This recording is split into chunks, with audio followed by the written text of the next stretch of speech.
Saan na naman ang punta ninyo? Maglalakwatsa na naman kayo. Panay-panay na naman ang paglalagay ninyo sa kolorete, magpabango, panay ang arrange sa muka. Ganado talagang itsura ninyo pag maglalakwatsa kayo. Hindi talaga kayo nag-iisip. Maganda lang kayo tignan, mabango tignan. Pero tignan mo ang loob ng bahay. Nang gigitata. Paglakwatsa talaga, sobrang arte. Napakasosyalin tignan. Pero sa loob ng bahay, nanlilimahin.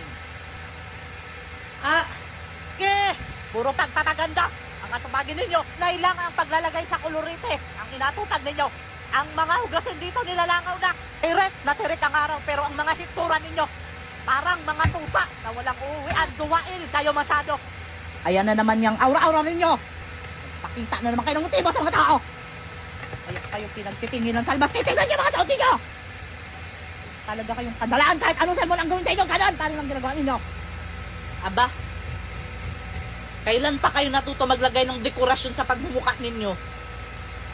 Noon nakakalabas naman kayo sa bahay ng walang pulbos. Ngayon kulang na lang, ubusin na ninyo sa pagmumukha ninyo ang pulbos. Parang nangangati na ata kayo.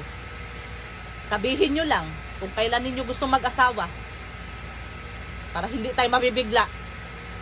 Kailan daw ninyo dadalhin ang lalaki ninyo dito sa bahay?